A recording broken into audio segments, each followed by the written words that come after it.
आज ही Doubtnut app download करें। Doubtnut पर होगा अब आपके सभी मैथ्स, केमिस्ट्री, फिजिक्स और बायोलॉजी डाउट्स का सफाया। बस अपने क्वेश्चन की फोटो खींचो, उसे क्रॉप करो और तुरंत वीडियो सोल्यूशन पाओ। Download now. So this question says write true or false for the following statement। इन सब के लिए सामने मुझे true या false लिखना है। तो मैं फर्स्ट वाले को देखता हूँ। फर्स्ट वाला क्वेश्चन क्या है कि 392 इज अ परफेक्ट क्यूब। तो इसका निकालने का तरीका वही है कि भाई इसका मुझे फैक्टराइजेशन करना पड़ेगा। तो 392 लेता हूँ मैं, इसको फैक्टराइज करते हैं। तो इसको मैं 2 से डिवाइड कर दूंगा। 2 1 जा 2, then 199 and 6 196, then 2 9 and 8 249 and 7 7 जा 7 1 जा। तो फैक्टराइज करने के बाद मैं क्या करता था, मैं ग्रुपिंग करता था, तीन तीन का ग्रुपिंग करता था और हर ग्रुप में जो है फैक्टर सेम होने चाहिए थे। तो यहाँ पे अगर मैं 3 की ग्रुपिंग करूँगा, देखिए तो एक ग्रुप ये बनेगा 2 इंटू 2 इंटू 2, और इसके अलावा देखिए कोई ग्रुप नहीं बन पाएगा क्योंकि और तीन फैक्टर ही नहीं है सेम टाइप के जो मैं ग्रुप बना सकूं। तो थ्योरी ये थी कि अगर ग्रुप बनाने के बाद कुछ बचता है तो वो परफेक्ट क्यूब नहीं है, और कुछ नहीं बचता तो परफेक्ट क्यूब है। तो देखिए यहाँ पे तो बच गया 7 बच गए, इनको मैं ग्रुप में डाल नहीं सकता कहीं पे, तो इसलिए ये जो है परफेक्ट क्यूब नहीं है। तो क्वेश्चन क्या था कि 392 इज अ परफेक्ट क्यूब, तो ये क्या हो गया, गलत स्टेटमेंट है, ये एक परफेक्ट क्यूब नहीं है, तो इसकी ये क्या हो गया, फॉल्स है। ये पहले वाली स्टेटमेंट फॉल्स है। ऐसे सेकंड देखते हैं। सेकंड बोलती है 8640 is not a perfect cube. तो देख लेते हैं हम लोग 8640 के भी फैक्टराइजेशन कर लेते हैं।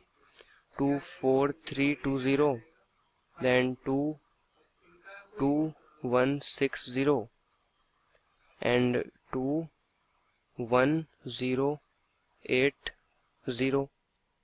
इसको भी 2 से करिए, देख लीजिए कितना हो जाएगा।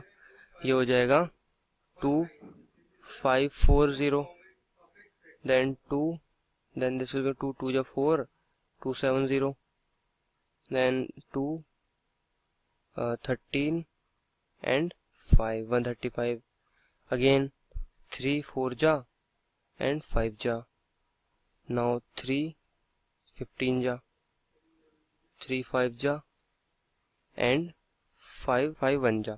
तो ये मेरे फैक्टर्स हो गए सारे। तो फैक्टर्स करने के बाद मैं क्या करता था, 3 3 का ग्रुप बनाता था और उस ग्रुप में तीनों फैक्टर सेम होने चाहिए। तो ग्रुप बनाते हैं, यहाँ पे देखिए ग्रुप ये बन जाएगा, तीनों सेम है 2 2 2। एक अगला ग्रुप ये बन जाएगा, फिर एक अगला ग्रुप ये बन जाएगा। और ग्रुपिंग बनाने के बाद अब देखिए 5 तो किसी ग्रुप में डाल नहीं सकता क्योंकि 3 फैक्टर चाहिए थे, 2 5 और चाहिए बनाने के लिए। तो ग्रुपिंग करने के बाद अगर कुछ बचता है तो इसका मतलब होता है कि ये मेरा परफेक्ट क्यूब नहीं है। तो देखिए यहाँ पे कुछ बच रहा है, तो इसका मतलब 8640 is not a perfect cube. तो स्टेटमेंट क्या आती है कि 8640 is not a perfect cube, तो ये सही बात है, तो ये ट्रू स्टेटमेंट है। ऐसे ही थर्ड स्टेटमेंट देख लेते हैं। थर्ड स्टेटमेंट क्या बोलती है, थर्ड स्टेटमेंट है no cube can end with exactly 2 zeros। So अब देखिए थर्ड वाला जो पार्ट है उसको देख लेते हैं। ये बोलता है कि no cube can end with exactly 2 zeros। तो ये जो स्टेटमेंट है ये सही स्टेटमेंट है, ट्रू, क्योंकि कोई भी किसी भी नंबर का क्यूब ऐसा नहीं होता कि उसके एंड में आपको 2 जीरो दिखेंगे। Then fourth statement is there is no perfect cube which ends in 4। ये फॉल्स स्टेटमेंट है। क्यों फॉल्स है ये, क्योंकि हम जानते हैं, क्या जानते हैं हम लोग, 64 एक परफेक्ट क्यूब है, ये 4 का क्यूब होता है। तो देखिए ये परफेक्ट क्यूब है और ये 4 पे एंड हो रहा है, तो इसलिए ये फॉल्स है। ऐसे ही अगला है for an integer a cube is always greater than a square. अगर ए इंटीजर है, this is a false statement. ये फॉल्स स्टेटमेंट क्यों है, क्योंकि देखिए a cube is always greater than a square, ये सही नहीं है अगर इंटीजर हमारा नेगेटिव हो गया। जैसे अगर मैं एक इंटीजर ले लेता हूँ -2, तो देखिए ए क्यूब निकालिए अब तो ये -8 हो जाएगा। फिर आप ए स्क्वायर निकालिए इसका, तो क्योंकि स्क्वायर जो है माइनस को प्लस कर देता है, तो ये 4 हो जाएगा।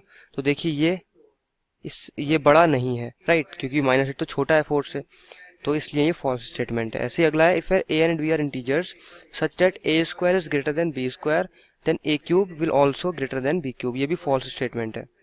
इसका रीजन भी सेम ही है कि जैसे प्रीवियस वाले का था कि अगर इंटीजर हम नेगेटिव ले लें तो प्रॉब्लम आ जाएगी। जैसे अगर मैं 6 के लिए ले लेता हूँ, एक काम करते हैं, 6 के लिए मैंने ए की वैल्यू -3 ले ली और बी की वैल्यू मैंने -2 ले ली। तो जब मैंने यहाँ पे मैंने -3 रखा तो देखिए कितना हो गया, 9 इज ग्रेटर देन, यहाँ -2 रखा, -2 स्क्वायर कितना होता है 4। तो ये तो सही स्टेटमेंट है। लेकिन जब यहाँ रखूंगा मैं -3 और -2 तो हो जाएगा -27 इज ग्रेटर देन -8। तो ये गलत है, ऐसा नहीं है, राइट, क्योंकि -8 बड़ा होता है -27 से, इसलिए ये फॉल्स स्टेटमेंट है। अगला है if A divides B then A cube divides B cube. तो ये एक ट्रू स्टेटमेंट है। क्यों ट्रू है? क्योंकि देखिए ए अगर डिवाइड कर रहा है बी को, इसका मतलब क्या हुआ कि बी को जब मैं ए से डिवाइड कर रहा हूँ तो कोई एक इंटीजर आ रहा है ना, ये इसका मतलब हुआ। तो अब ये पूछ रहा है B cube by A cube के बारे में, बोल रहा है कि क्या बी क्यूब को हम ए क्यूब से डिवाइड कर सकते हैं? हाँ कर सकते हैं, क्योंकि इसको मैं क्या लिख सकता हूँ, इसको मैं लिख सकता हूँ बी बाई ए का होल क्यूब, और बी बाई ए की वैल्यू यहाँ से के लिख सकता हूँ के, तो ये कितना आ जाएगा के का क्यूब। तो देखिए ए क्यूब से मैं इसको के क्यूब टाइम्स डिवाइड कर सकता हूँ, इसलिए ये जो है हमारा if A divides B then A cube divides B cube, तो ये ट्रू स्टेटमेंट है। तो मैंने फॉल्स लिख दिया है, this is a true statement. Okay, ऐसे अगली स्टेटमेंट पढ़ते हैं। If A square ends in 9 then A cube ends in 7। तो ये वाली स्टेटमेंट यानी if A square ends in 9 then A cube ends in 7, ये भी फॉल्स है। क्यों फॉल्स है ये? देखिए क्योंकि अगर मैं यहाँ पर एक एग्जाम्पल ले लेता हूँ कि देख लीजिए 7 है, 7 का स्क्वायर आप करेंगे तो कितना आएगा 49, तो ये 9 में ऐड हो रहा है, इसकी जो एंड डिजिट है वो 9 है। लेकिन जब आप इसका क्यूब करेंगे 7 का क्यूब तो ये कितना आएगा 343। तो ये क्या बोलता है कि ए क्यूब एंड्स इन 7, लेकिन ऐसा नहीं है, ये तो 3 पे एंड हो रहा है, तो ऐसा ज़रूरी नहीं है, इसलिए ये फॉल्स है स्टेटमेंट। ऐसे अगली स्टेटमेंट है if A square ends in 5 then A cube ends in 25, ये भी फॉल्स स्टेटमेंट है। क्यों? जैसे एक एग्जाम्पल ले लेता हूँ मैं 15 का। अगर आप ए को 15 मान लें तो 15 का स्क्वायर देखिए कितना होता है 225, तो 5 पे एंड हो रहा है। लेकिन इसका जब आप क्यूब करेंगे 15 का तो ये मिलेगा 3, ये मिल जाएगा हमें 3375। तो लास्ट के 2 डिजिट इसके 25 नहीं है बल्कि 75 है, इसलिए ये फॉल्स हो गया। ऐसी लास्ट वाला है कि if A square ends in an even number of zeros then A cube ends in an odd number of zeros, तो ये भी फॉल्स स्टेटमेंट है लास्ट वाली। ये बोलता है कि if A square ends in an even number of zeros then A cube ends in an odd number of zeros. तो ये ऑड नंबर में होना जरूरी नहीं है, क्योंकि एग्जाम्पल अगर मैं ले लूँ यहाँ पर, लेट्स टेक फॉर 10th के लिए एक एग्जाम्पल ले लेता हूँ। अगर आप ए 100 ले लेंगे तो उसका स्क्वायर करेंगे तो कितना आएगा 4 जीरोज आएंगे लास्ट में, 2 जीरोज के इंटू 2 करके 4 जीरोज आ जाएंगे। तो देखिए इतना पार्ट तो सही है कि इन an even number of zeros, लेकिन अगर आप इसका क्यूब करेंगे 100 का तो जब इसका क्यूब करेंगे तो कितना आएगा 1 2 1 0 0 0 0 0, तो 6 जीरोज आएंगे। तो 6 जीरोज तो ऑड जीरोज नंबर तो इनका ऑड नहीं है, 6 तो एक इवन नंबर है, इसलिए ये हमेशा ट्रू नहीं है, इसीलिए ये स्टेटमेंट हमारी फॉल्स है। तो मैंने ये सारे ट्रू फॉल्स आपको बता दिए हैं। क्लास 6 से 12 से लेके नीट, IIT, JEE मेंस और एडवांस के लेवल तक 10 मिलियन से ज्यादा स्टूडेंट्स का भरोसा। आज ही डाउनलोड करें डाउटनेट ऐप या व्हाट्सएप कीजिए अपने डाउट्स 8400 400 400 पर।